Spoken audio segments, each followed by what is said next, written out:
దేవుని మాట మీద ఎవరు లక్ష్యం ఉంచుతారో వారికి మేలు కలుగుతుంది.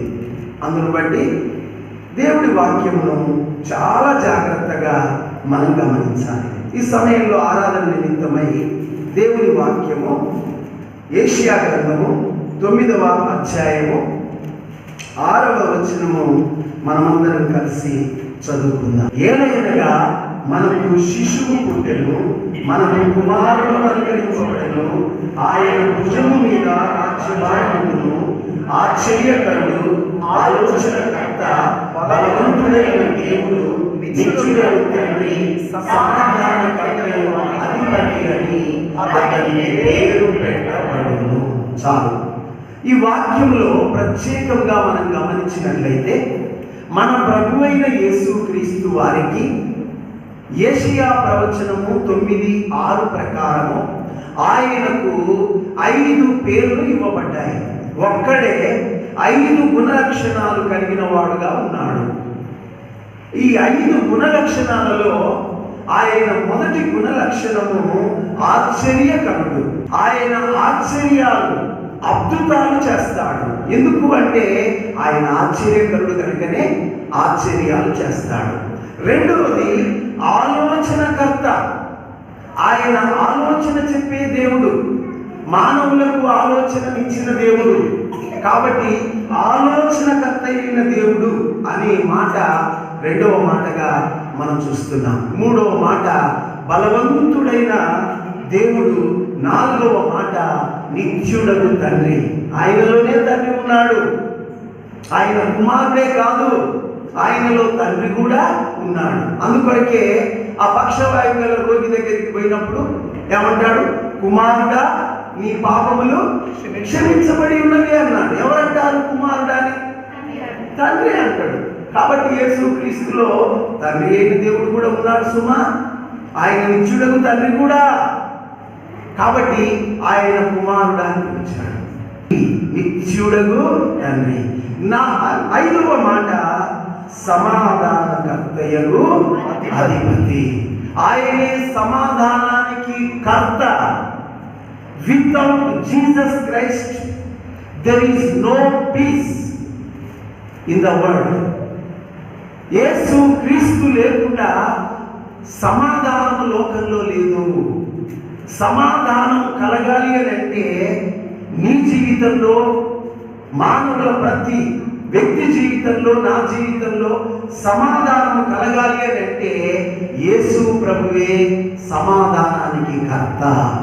ఆయన లేని కాడ సమాధానం ఉండదు, కానీ అల్లరి ఉంటుంది. కాబట్టి ఇలాంటి గొప్ప దేవుడు మనకున్నాడు. ఇది మనం ఎరిగి ప్రభువును ఆరాధించాలి. ఇక ప్రభువుకి ఇవ్వబడ్డ 5 పేర్లలో రెండవ పేరు ఆలోచనకర్త. ఆలోచనకర్త అయిన దేవునికి మన ఎడల ఆయనకు కొన్ని ఆలోచనలు ఉన్నాయి. ఆలోచనకర్త అయిన దేవునికి మన ఎడల కొన్ని ఆలోచనలు ఉన్నాయి. ఆ ఆలోచనలు ఎలాంటివో ఆ ఆలోచనను మనం తెలుసుకొని ఈ యొక్క ఉదయకాలం మనం దేవుని ఆరాధన చేద్దాం. రండి. ఇర్మియా గ్రంథం 29:11. ఇర్మియా గ్రంథం 29:11 వచనం. నేను మిమ్మల్ని గురించి ఉద్దేశించిన సంగతులను నేను ఎరుగుదును. రాబో కాలమునకు మీకు నిరీక్షణ కలుగునట్లుగా అవి సమాధానకరమైన ఉద్దేశములే కానీ హానికరమైనవి కావు. కాబట్టి ప్రభువు చెరలో ఉన్న తన ప్రజలను గురించి ఈ మాట సెలవిస్తున్నాడు. నేను మిమ్మల్ని గురించి ఏ సంగతులు ఉద్దేశించినానో అవి నాకు తెలుసు అని అంటున్నాడు నీ గురించి. కాబట్టి దేవుడికి కొన్ని ఉద్దేశములు ఉన్నాయి. ఆ ఉద్దేశములు ఆయనకే తెలుసు. ఆయన ఉద్దేశము ప్రత్యేకంగా నీ గురించి ఎందుకు చేస్తున్నాడు? ఎందుకు చేస్తున్నాడంటే నీవు ఆయన ఏర్పాటులోనికి వచ్చినావు గనక, నీవు ఆయన యందు నమ్మకం ఉంచి నీ జీవితాన్ని ప్రభువునకు సమర్పించుకున్నావు గనక, సంపూర్ణంగా ప్రభువా నీవే నా దేవుడవని, నీవు నా రక్షకుడవని ప్రభు అయిన యేసునందు విశ్వాసం ఉంచినావు గనక ప్రభు అంటున్నాడు, నీవు నా యొక్క ఏర్పాటులోకి వచ్చినావు కనుక నీ ఎడల నేను ఉద్దేశం కలిగి ఉన్నా అని అంటున్నాడు. ఈ ఉద్దేశములనే ఇంగ్లీష్ బైబిల్లో థాట్స్ అన్నాడు. For I know thoughts that I think towards you says the lord. ప్రభువు చెప్పుచున్నాడు, నేను మీ ఎడల కలిగి ఉన్న ఉద్దేశాలు నేను ఎరుగుదును. అవి నీకు తెలియదు, పక్క వారికి తెలియదు, మరెవరికి తెలియదు, ఆయనకే తెలుసు. ఆయన ఆలోచనలు మన ఎడల జరిగినప్పుడు మనము ఆయనను స్తుతించకుండా ఉండలేము. కాబట్టి గొప్ప ఆలోచనలు మన ఎడల కలిగి ఉన్న దేవుడు తన ఆలోచన మన ఎడల నెరవేర్చుకునే దేవుడు. ఆయన ఆలోచన ఎలా నెరవేర్చుకుంటాడో, ఎలాంటి పరిస్థితుల్లో ఆలోచన చెబుతాడో దేవుడి వాక్యాన్ని బట్టి ఈరోజు ఒక భక్తుని మనం ధ్యానం చేసుకోబోతున్నాం. రండి, లూకా సువార్త 5వ అధ్యాయం 10వ వచనం. లూకా సువార్త 5వ అధ్యాయం 10వ వచనం. అలాగున సీమోనుతో కూడా పాలివారైన జబదయి కుమారులకు యాకోబును యోహానును విస్మయం ఉంది. అందుకు యేసు, భయపడకుము, ఇప్పటి నుండి నీవు మనుషులను పట్టువాడవై ఉందువని సీమోనుతో చెప్పెను. చూడండి, సీమోను పేతురు ప్రభువు దగ్గరికి రావడము ప్రారంభం. సీమోను పేతురును ప్రభువు చూసి సీమోను పేతురుతో ప్రభు చెప్తున్న మాట, చూడయ్యా, నువ్వు ఇంతకాలం చేపలు పట్టుకున్నావు కానీ ఇక రాబోతున్న దినాలలో నువ్వు చేపలు పట్టేవాడు కాదు, నువ్వేం కాబోతున్నావు, మనుషులను పట్టేవాడు కాబోతున్నావు అని పేతురుతో చెప్పాడు. దేవుడు తన ఆలోచన ఆ వ్యక్తిని చూడగానే చెప్తున్నాడు. అవును, ఆయన ముఖాలు చూడగానే వాళ్ళ గురించి అంత తెలుసు. ఇంకొక మాట తెలుసా, ఆయన మనం పుట్టక మునిపే మన గురించి ఎరిగినవాడు.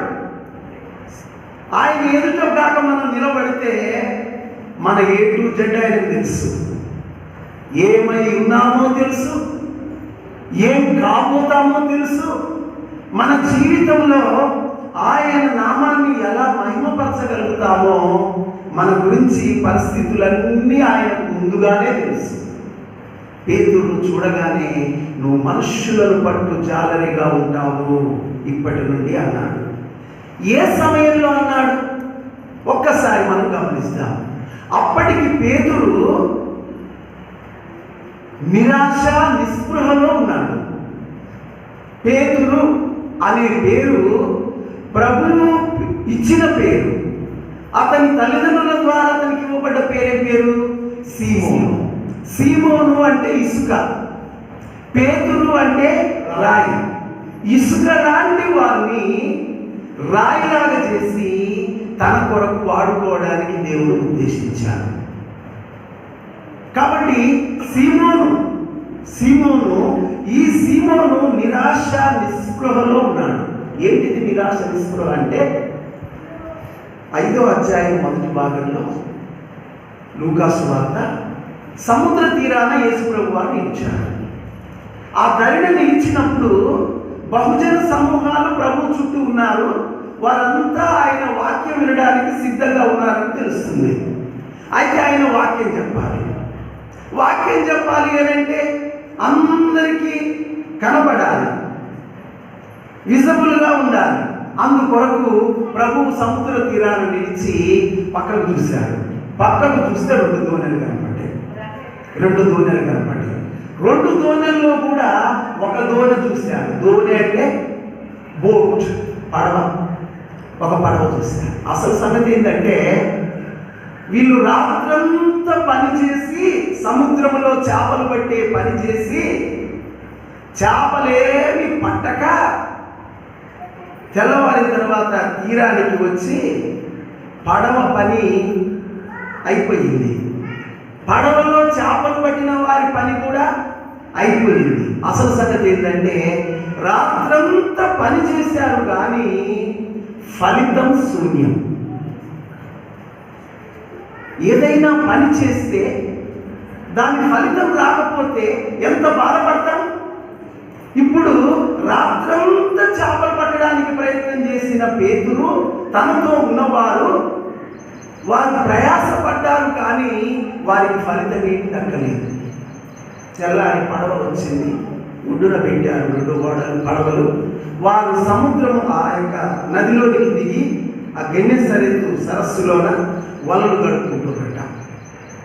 They finished their work without fruit, లేకపోతే అది ఏమనాలి, వేజెస్, ఒక లాభం, ఒక ఆదాయం అనేది లేకుండానే పని ముగించారు. ఇది ఇలాంటి స్థితిలో పేరున్నాడు. ప్రభు ఆడ నిలబడి, ప్రభు ఎప్పుడు చేసినా ఆయన మల్టీపర్పస్ ఆలోచనలు ఉంటాయి. ప్రభు ఆలోచనలు ఎలాంటి పర్పస్లు ఉంటాయి? మల్టీపర్పస్ అంటే అనేక విధాలుగా ఆయన ఆలోచనలు ఉంటాయి. అటు ఎదుట ఉన్న వాళ్ళు వాక్యం వినాలి, ఇటు తెల్లవారు చేపలు పట్టడానికి ప్రయత్నం చేసి పట్టలేక నిరాశతో ఉన్న పేతురుకు సీమోనుకు మేలు కలగాలి. అందుకొరకు ఆ పడవల్లో 2 పడవ దోణెలు చూశాడట. ఒక దోణిలోకి ఎక్కి కూర్చున్నాడట కదా. ఒక దోణిలోకి ఎక్కి కూర్చొని అదే పేతురును అడిగి కూర్చున్నాడట. దేవునికి స్తోత్రం. ఆయన మర్యాద కలిగిన దేవుడు. ఆయన అడిగి కూర్చుండి పేతురుతో అన్నాడు, కొంచెం త్రొయ్యయ్యా అని కూడా అన్నాడు. చూడండి, పేతురు అప్పటికి నిరాశ నిస్పృహలో ఉన్నాడు. ప్రభువు వచ్చి ఆ దోణిలో కూర్చున్నాడు. అడిగే కూర్చున్నాడు. కాబట్టి అడిగి కూర్చున్నాడు అంటే ఒకవేళ పేతురే కాక నా దోణిలో కూర్చోవడానికి నీకు అనుమతి ఇవ్వను అంటే ప్రభు వారు ఏం చేసేవాడు? ఆయన బలంతో పెట్టేవాడు కాదు. కానీ అడిగి కూర్చున్నాడు. ఆయన అనుమతి పొందాడు. నీ జీవితంలో కూడా అసలు మన దగ్గర ఆయన అడగాల్సిన పని ఉంది. సృష్టికర్త అయిన దేవుడు ఆయన ఎంత మర్యాదస్తుడో. ప్రభువారు పేతురుని అడిగి కూర్చున్నాడు. పేతురునే తొయ్యమన్నాడు. సముద్రం లోపలికి తొయ్యి అని చెప్పాడు. త్రోసి ఇక ఆ సముద్రంలో నుండి పేతురు ప్రభువు దేవుడి వాక్యాన్ని ప్రజలకు బోధిస్తున్నాడు. ఇప్పుడు పేతురు ఎలా ఉన్నాడు అని అంటే ప్రభువుకు తన దోణిలో చోటిచ్చాడు. తానే త్రోసి ప్రభువు పనికి సహకరించాడు. తాను మాత్రము నిరాశ నిస్పృహలోనే ఉన్నాడు. ప్రభువు పని ముగించాడు. దోణిలో కూర్చుండి వాక్యం చెప్పి ప్రభువు పని ముగించాడు. ప్రభువు పని ముగించిన తర్వాత ప్రభువు పేతురును గురించి ఆలోచన చేశాడు. ఇతడు తన దోణిలో నాకు అవకాశం ఇచ్చాడు, కూర్చోవడానికి అనుమతించాడు. పైపెచ్చు తానే త్రోసి వాక్యం చెప్పడానికి నాకు సహకరించాడు. ఇప్పుడు నేను పేతురుకు ఉపకారం చేయాలి అని ప్రభు ఆలోచించాడు. ప్రభువు పని నువ్వు చేస్తే నీ పని ప్రభు చేస్తాడు. ప్రభువు కొరకు పేతురు తన దోణిలో చేర్చుకొని పేతురు ప్రభువుకు అవకాశం ఇచ్చాడు. ఇప్పుడు పని అయిపోయిన తర్వాత పేతురుతో చెప్తున్నాడు, పేతురు కాదు, సీమోను నీవిప్పుడు దోణిను లోతుకు నడిపించి చేపలు పట్టుము అంటున్నాడు. చూడండి, పేతురు మొదటిది దోణిలో అనుమతిచ్చాడు. త్రోశాడు. అంటే ప్రభు కొరకు ఏం చేశాడు? పని కూడా చేశాడు. ఇప్పుడు పెద్ద పరీక్ష. రాత్రంతా చేపలు పట్టాం, ఒక్క చేప దొరకలేదు. ఇప్పుడు తెల్లవారింది. ఇప్పుడు నువ్వు చేపలు పట్టమంటున్నావు ప్రభువా, రాత్రంతా ప్రయాసపడ్డాము, ఇంకేం చేపలు పడతాంలే. We finished our work. We have finished our work. మా పనిని మేము ముగించి ఉన్నాము అని తాను అక్కడి నుండి వెళ్ళిపోవచ్చు, ప్రభువు మాటకు అవిధేయత చూపవచ్చు. కానీ పేతురు మంచి మాట అన్నాడు. ఏమన్నాడు? అయినను పరిస్థితులు ఎలాగున్నను, పరిస్థితులు ఎలాగున్నను, అయినను నీ మాట చొప్పున వలలు వేతుమని ఆయనతో చెప్పాడు.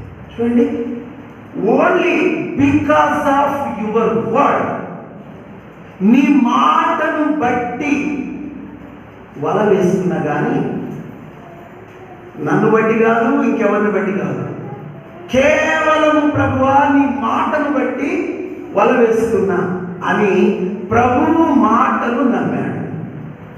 ప్రభువు మాటలు నమ్మాడు, వలలు వేశాడు. ఎంత అద్భుతం అంటే విస్తారమైన చేపలు. ఫెయిల్యూర్ అయిన వ్యక్తికి దేవుడు సక్సెస్ రుచి చూపించాడు. మొదట పేతురు ఎవరు చెప్పండి? ఫెయిల్యూర్, అపజయం నొందినవాడు, ఏమి లేనివాడు. కానీ ప్రభువు మీద నమ్మకం ఎప్పుడైతే ఉంచినాడో అతని జీవితంలో సక్సెస్, విజయం చూశాడు, విజయం చూశాడు. కాబట్టి దీన్ని బట్టి ప్రభువు మనతో చెప్తున్న మాట ఏంటంటే, నిరాశ నిస్పృహలో ఉన్న నీకు నా మాట మీద నమ్మకం కలిగించి నీ జీవితంలో నేను విజయం ఏమిటో నీకు చూపించి నా నమ్మకంలోకి నిన్ను తీసుకొచ్చిన వాడిని నేనే అని ప్రభు అంటున్నాడు. పేతురును అలా తీసుకొని వచ్చాడు. తీసుకొని వచ్చిన తర్వాత పేతురు ఆశ్చర్యపడతాడు. పేతురుతో ఉన్న వాళ్ళంతా ఆశ్చర్యపడతారు. పేతురైతే ప్రభు పాదాల దగ్గర పడి, ప్రభువా నేను పాపాత్ముడను, నన్ను వదిలిపోము అంటాడు. కాబట్టి తన యొక్క పాపాన్ని కూడా పేతురు ఒప్పుకుంటున్నాడు, సీమోను ఒప్పుకుంటున్నాడు. అయితే ఇలాంటి పేతురుతో ప్రభు అని అన్నాడు, పేతురు ఇక నుండి నువ్వేం పడబోతున్నావు? మనుషులను పట్టబోతున్నావు.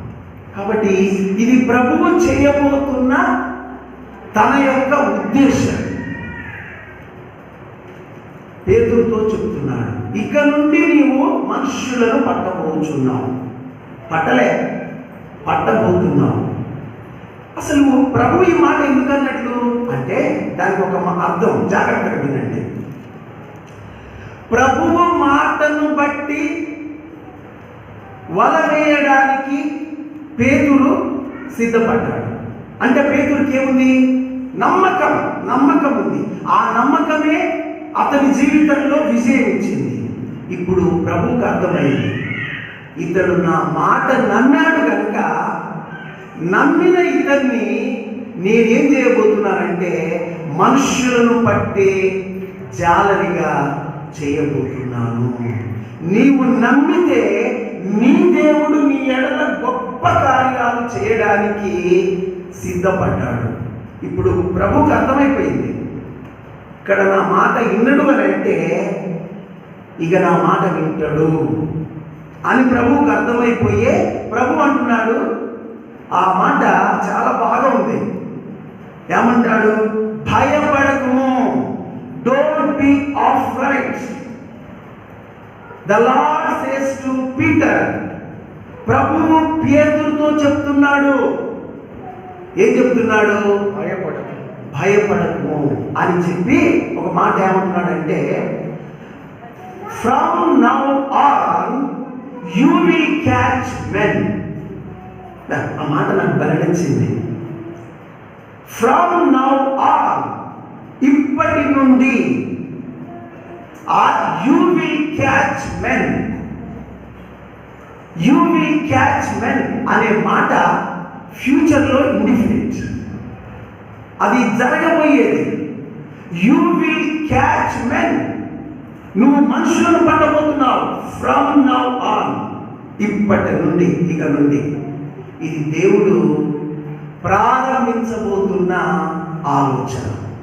ఈ ఆలోచన గొప్ప ఆలోచన పేతురులో కలిగి ఉన్నాడు. నీవు స్వల్పమైన దాన్ని బట్టే అనుకుంటున్నావు, కానీ ఈ దేవుడు నీ ఎడల ఘనమైన కార్యము చేయబోతున్నాడు. ఆ ఘనమైన కార్యమే నువ్వు మనుషులను పట్టేవాడు. నీ ద్వారా మనుషులు వస్తారయ్యా, నీ ద్వారా నా దగ్గరికి మనుషులు వస్తారు. అలాగనే నేను చేయబోతున్నాను అంటున్నాడు సంఘంతో, నీతో, పేతురుతో అంటున్నాడు. అలాగన పేతురు దేవుడి ఆలోచన బయలుపరచబడ్డది. నువ్వు మనుషులను పట్టు వాడవుతావు అని చెప్తున్నాడు. అయినాడా? అవుతావు అని చెప్తున్నాడు. యూ విల్ క్యాచ్ మెన్ అంటున్నాడు. అది నెరవేరాలంటే he caught men. He caught men అంటే ఇట్ ఈస్ ఓవర్, అది కాలే, కానీ చేయబోతున్నా, నేను నిన్ను అలా చేయబోతున్నాను ప్రభు అంటున్నాడు. నీకును వాగ్దానం ఇచ్చాడు. వాగ్దానం ఇచ్చి నేను నీ ఎడల ఈ కార్యం చేయబోతున్నా అన్నాడు. చెప్పిన తర్వాత మరి అయినాయా? మనుషులను బట్టి జాలరిగా అయినాడా? ప్రభు మార్గంలోకి వచ్చాడు. ప్రభు మార్గంలోకి వచ్చిన తర్వాత ఇంకా లూకా సువార్త 6వ అధ్యాయంలో కుష్ఠరోగి బాగా అవడం చూస్తాడు. తర్వాత ఇంకా గొప్ప కార్యాలు ఏంటంటే, పక్షవాయువు గల రోగి ఒకడు వస్తాడు. వాడు మంచంతో ఎత్తుకొని వస్తాడు. ప్రభు వాడిని చూసి నీ మంచం ఎత్తుకొని వెళ్ళు అని చెప్పినప్పుడు ఆ పక్షవాయువు గల రోగి మంచం ఎత్తుకొని పోతుంటే పేతురు ఆడున్నాడు, అక్కడే ఉన్నాడు. ఆయనను వెంబడించిన శిష్యులు ఆయన గొప్ప కార్యాలు చూశారు. అంతేకాదు 6వ అధ్యాయంలో ఆ యొక్క మరి ఊచ చేయగలవాన్ని బాగు చేయడం చూశారు. అలాగిన వారు దేవుని ఏర్పాటులో దేవునితో ఉండి దేవుడి సహవాసంలోకి వచ్చారు. మనల్ని కూడా దేవుడు తన సహవాసంలో నిన్ను కొనసాగిస్తున్నాడు. ఎందుకొరకు తెలుసా? ఆయనకు పర్పస్ ఉంది. ఆ పర్పస్ను నీ ఎడల నెరవేర్చుకోవడానికి తన సహవాసంలో తన కార్యాలు నీకు చూపిస్తూ ఉన్నాడు. ప్రభా, నువ్వు ఎంత గొప్పవాడవు నాయన, రుచి చేయగలవాడు అని చెయ్యలేకపోయింది, చేయి రావగానే బాగైంది. Oh lord, you are so great. ఇలాంటి కార్యాలు రోజు చూస్తూనే ఉన్నారు. పక్షవాయువు గలవాడు మంచంతో ఎత్తుకొని వచ్చారు. Get up and take your bed and rise and take your bed అని అన్నాడు కదా. Rise and take your bed, లేచి నీ మంచం ఎత్తుకో, and go to your house, నీ ఇంటికి వెళ్ళిపోయాడు. ఇలాంటి కార్యాలు చూశారు. చూసినప్పుడు ఎంతో సంతోషించారు. ఇప్పటి వరకు నీ జీవితంలో కూడా ప్రభువు కొన్ని కార్యాలు నీకు చూపిస్తున్నాడు. నువ్వు ఎంతో దేవుని స్తుతిస్తున్నావు. ప్రభువా, నా ఎడల ఈ కార్యం చేసావయ్యా, ఈ కార్యం చేసావయ్యా, నీకు స్తోత్రమయ్యా అని నువ్వు దేవుని స్తుతిస్తున్నావు. అయితే దేవుడిచ్చిన తన యొక్క మాట, తన ఆలోచన నెరవేర్చుకోవడానికి సహవాసంలో నీకు ఎన్నో కార్యాలు ప్రభు చూపిస్తున్నాడు. చూపించినప్పటికీ సీమోను పేతురు జీవితంలో ఫెయిల్యూర్స్ ఉన్నాయి. సీమోను జీవితంలో, పేతురు జీవితంలో ఏమున్నాయి? ఫెయిల్యూర్స్. నీలో కూడా దేవుడు నీకు వాగ్దానం ఇచ్చాడు, నీ ఎడల ఒక ఉద్దేశం కలిగి నడిపిస్తున్నాడు, అయినా నీలో ఫెయిల్యూర్స్ ఉన్నాయి. పేతురు ఫెయిల్యూర్స్ ఏంటో చెప్తామా? ఒక 2 మాటలు నేను చూపిస్తాను. రైట్, లూకా సువార్త 22:31 వచ్చిన చూడండి. సీమోను ఇదిగో సాతాను మిమ్మును పట్టి గోధుమల వలె చల్లించుటకు మిమ్మును కోరుకొని కానీ నమ్మిక తప్పిపోకుండా నేను నీ కొరకు వేడుకొని నీ మనసు తిరిగిన తర్వాత నీ సహోదరులను స్థిరపరచమని చెప్పాను. ప్రభుత్వం సావాసం చేస్తున్న కాలంలో పేతురుతో ప్రభు చెప్పినాడు, ఓ పేతురు, సీమోను, నిన్ను సాతానుడు పట్టుకొని గోధుమల వలె జల్లించబోతున్నాడు. అయితే నీవు బలపరచబడ్డ తర్వాత మళ్ళీ నీ సహోదరులను బలపరచాయా అని చెప్తే పేతురు ఏమంటాడు తెలుసా? 33వ వచనం, 22:33. అయితే అతడు, ప్రభువా నీతో కూడా చెరలోకి మరణమునకు వెళ్ళుటకు సిద్ధంగా ఉన్నానని ఆయనతో అనగా. చూడండి, ప్రభువుతో పేతురు అంటున్నాడు, ప్రభువా నేను చెరలోకైనా వస్తా, నీతో మరణానికైనా సిద్ధమే అన్నాడు. ప్రభు ఏమన్నాడు తెలుసా? ఈ రాత్రే కోడి కూయక మునిపే నీవు నన్ను ఎరగనని ఎన్నిసార్లు చెప్తావు? ముమ్మారు చెప్తావు. ఇదేంటి? The failure of Peter. పేతురు యొక్క అపజయం లేక అతని యొక్క ఓటమి. పేతురు బలహీనుడుగా ప్రభు కొరకు 3 సార్లు సాక్ష్యం ఇవ్వవలసిన వాడు 3 సార్లు ప్రభువుని ఏమన్నాడు? నేను ఎరగను అన్నాడు. ప్రభువుని ఎరగనన్నోడు యాడ మనసులో పడతాడు? ఈ ఫెయిల్యూర్స్ కనపడుతుంది కదా, యాడ మనసులో పడతాడు? అరే ప్రభువుని ఎరగనన్నాడే, ప్రభు మాట ఎలా నెరవేరుతుంది. నీ జీవితంలో కొన్ని ఫెయిల్యూర్స్ రావచ్చు. ఫెయిల్యూర్స్ వచ్చినా కూడా ప్రభువు నీ ద్వారా తన ఆలోచన నెరవేర్చుకోవడానికి ఆయన శక్తిమంతుడై ఉన్నాడు. ఇది పేతురులో ఒక ఫెయిల్యూర్. దేవుడి కొరకు మనుషులను పట్టాల్సిన వాడు మనుషుల ఎదుట దేవుని ఎరగనని ముమ్మారు చెప్పాడు. నీ బలహీనతను కూడా ఒకసారి చూసుకో. ఆరాధనలు ఎన్నిసార్లు ప్రభు విషయంలో బలహీనుడు అయ్యావు. ఆఖరికి ప్రభు పునరుద్ధరణయ్యాడు, చనిపోయాడు, సమాధి గెలిచి లేచి పునరుద్ధరణయ్యాడు. పునరుద్ధరణైన తర్వాత పేతురును మళ్ళీ కనపరుచుకున్నాడు. ఆ తర్వాత పేతురుకు ఒక ఆలోచన వచ్చింది, సెకండ్ ఫెయిల్యూర్. రండి, యోహాను సువార్త 21వ అధ్యాయము మొదటి 2 వచనాలు. అటు తరువాత యేసు తిబెరియా సముద్ర తీరమున శిష్యులకు మరలా తను ప్రత్యక్షపరచుకొనెను. ఆయన తనను ప్రత్యక్షపరచుకున్న విధమేదనగా, సీమోను పేతురు గలిలయలోని కానాను ఊరివాడు నతనయేలు, జెబెదయి కుమారులు ఆయన శిష్యుల్లో ఇద్దరు కూడి ఉండేది. సీమోను పేతురు, నేను చేపలు పట్టబోదును వారితో అనగా వారు మేమును నీతో కూడా వచ్చినమని వారు వెళ్ళి నూనె ఎక్కిరి గాని ఆ రాత్రి ఏమీ పట్టలేదు. గమనించండి, ఇది పేతురు రెండవ ఫెయిల్యూర్. ప్రభువు చేపలు పట్టేవాడిని ఏమన్నాడు? యు విల్ క్యాచ్ మెన్ అన్నాడు. నువ్వు మనుషులను పడతావు అన్నాడు. ఇప్పుడు పునరుద్ధరణైన తర్వాత ప్రభు పని చేయాల్సిన పేతురు మళ్ళీ ఎక్కడికి పోయిండు? చేపలు పట్టడం పోయిండు. ఆయనే కాదు, ఆయనతో మరికొంతమందిని కూడా తీసుకుపోయాడు. చేపలు పట్టడానికి ధోని ఎక్కారు, మళ్ళీ ధోని ఎక్కారు.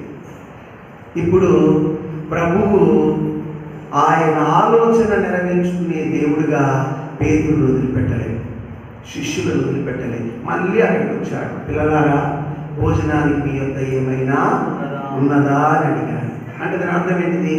నన్ను విడిచిపెట్టి మీరు వచ్చారు, మీకేమైనా దొరికిందా? ఏమి లేదు ప్రభు, ఏమి లేదు ప్రభు. అర్థమైందా? ఇప్పటికైనా అర్థమైందా? నన్ను విడిచిపెట్టి మీరు పక్కకు పోయిన తర్వాత మీకు జరిగిన పరిస్థితిని బట్టి అయినా మీకు అర్థమైందా? కళ్ళు తెరవబడుతున్నాయా? నాతో ఉన్నప్పుడు మీరు ఎలా ఉంటుంది, నన్ను పక్కకు విడిచిపెట్టి పోయిన తర్వాత ఎట్లా ఉందో కళ్ళు కనపడతలేవా? చెవులకు పరిస్థితి అర్థం కావట్లేదా అని దాని అర్థం. ప్రభువు అలా అర్థం కావడానికి ఆ మాట అన్నాడు, మీ యొద్ద ఏమైనా ఉన్నదా అని అడిగాడు. వారు ఏమీ లేదని చెప్పారట, ఏమీ లేదు. ఇప్పుడు ప్రభు అంటున్నాడు, దోణి కుడి ప్రక్కన వల వేయండి మీకు దొరుకు అన్నాడు. ధోని కూడా కుడి ప్రక్కన వల వేశారు, దొరికి. విస్తారమైన చేపలు, అవి ప్రభు వల్లనే సాధ్యం. ఇప్పుడు పేతురు మళ్ళీ ప్రభువునందు బలపరచబడుటకు ప్రభు అతన్ని దర్శించాడు. అంటే ఆరాధనలో మనం జ్ఞాపకం చేసుకోవాల్సింది ఏంటంటే, ప్రభువా, నేను ఎన్నోసార్లు బలహీనుడనైపోయాను. బలహీనుడనై నేను నీ మీద ఆధారపడకుండా నేను పక్కకు తొలగిపోయినా కూడా నీవు మాత్రం నన్ను విడిచిపెట్టలేదు. నీకు స్తోత్రం. నా ద్వారా నీ ఆలోచన నెరవేర్చుకోవడానికి నన్ను త్రోసివేయక, నా ఫెయిల్యూర్లో కూడా నీవు నా పక్క నిలిచి నన్ను ధైర్యపరుస్తూ నన్ను మళ్ళీ లైన్లో పెట్టుకుంటున్నావు అని మనం దేవుని స్తుతించాలి. ఆఖరికి పేతురు ఇప్పుడు దేవుని మాట నెరవేర్చడానికి ఎలా సాధ్యమైందంటే చూడండి, యూ విల్ క్యాచ్ మెన్, నీవు మనుష్యులను పట్టువాడవుగా అవుతావు అన్న మాట నెరవేర్పు మరి ఎక్కడ జరిగింది? రండి, అపోస్తల కార్యం 2వ అధ్యాయములో పెంతుకోస్తు దినమున ఆయన ఆత్మ దిగి వచ్చింది. గుర్తుంచుకోండి, శక్తి చేత గాని బలము చేత గాని జరగదు, నా ఆత్మ చేతనే ఇది జరుగును. జకర్యా 4:7. దేవుడు తన కార్యాన్ని తన ఆత్మ ద్వారా మన మధ్య జరిగిస్తాడు, మనలో జరిగిస్తాడు. ఇప్పుడు ఆత్మ, వాగ్దానం చేయబడిన ఆత్మ పెంతుకోస్తు దినమున దిగి వచ్చింది. పేతురు ఆ దినాన గొప్ప ఉపన్యాసం చేశాడు. పేతురు మెసేజ్ ఇచ్చాడు. ఆ మెసేజ్ అపోస్తల కార్యం 2వ అధ్యాయములో పేతురు ఇచ్చిన మెసేజ్ ఉంది. ముగింపు కొత్త రండి, అపోస్తల కార్యం 2:41 చూడండి. కాబట్టి అతని వాక్యం అంగీకరించిన వారు బాప్తిస్మము పొంది ఆ దినమందు ఇంచుమించు 3,000 మంది చేర్చబడిరి. దేవునికి స్తోత్రం. యూ విల్ క్యాచ్ మెన్, నువ్వు మనుషులను పడతావు. ఎప్పుడు నెరవేరింది? పేతురు ఈ మాట పేతురు ఎడల ఎప్పుడు నెరవేరిందంటే అపోస్తల కార్యం 2వ అధ్యాయము 41లో నెరవేరింది. పేతురు ప్రసంగానికి ఎంతమంది రక్షించబడరట? 3,000 వల. ఈరోజు పేతురుకి ఇచ్చిన మాట దేవుడు నెరవేర్చాడు, నీకు ఇచ్చిన మాట కూడా నెరవేరుస్తాడు. నీ ఎడల కూడా ఒక పర్పస్ కలిగి ఆయన నిన్ను నడిపిస్తున్నాడు, భయపడకు. ఇప్పుడు 3,000 మంది పేతురు ద్వారా రక్షించబడ్డారు. ఒకసారి వల, మళ్ళీ ఇంకొక వలేసాడు. చూడండి, అపోస్తల కార్యం 4వ అధ్యాయం 4వ వాక్యము వినిన వారు అనేకులు నమ్మిరి. వారిలో పురుషుల సంఖ్య ఇంచుమించు 5,000 ఆయను. దేవునికి స్తోత్రం. 2:41లో వరకు 3,000 మంది ప్రభు దగ్గరికి వచ్చారు. 4వ అధ్యాయం 4వ వచనంలో రెండోసారి ప్రసంగానికి పేతురు ద్వారా ఎంతమంది రక్షించబడ్డారు? 5,000 మంది. దేవుడు తాను చెప్పిన మాట నెరవేర్చుకున్నాడా లేదా? నెరవేర్చుకున్నాడు. కాబట్టి ప్రభువా, నీ ఆలోచన నా ఎడల నువ్వు నెరవేర్చుకునే దేవుడు. నేను ఫెయిల్యూర్లో ఉన్నానయ్యా, ఎన్నోసార్లు నేను ఫెయిల్ అయిపోతున్నాను నీ ఎడల నమ్మకంగా ఉండకుండా. అయినా కూడా నువ్వు కృపగలవాడవై నా ఎడల నీ ఆలోచన నెరవేర్చుకోవడానికి నువ్వు సిద్ధంగా ఉండి నువ్వు శక్తివంతుడవై నీ ఆలోచన నా ద్వారా నెరవేర్చుకుంటున్నావు. నీకు స్తోత్రమని ఆ దేవుని స్తుతించు. ఈ విధంగా తన ఆలోచన, తన ఉద్దేశం నెరవేర్చుకునే దేవుడు నీతో నాతో ఉన్నాడు. ఇలాంటి గొప్ప ప్రభువును ఈ సమయంలో మనం స్తుతించి ఆరాధన చేద్దాం. దయచేసి అందరూ మోకరించండి. తలలు వంచండి, ఆరాధన చేసుకుందాం.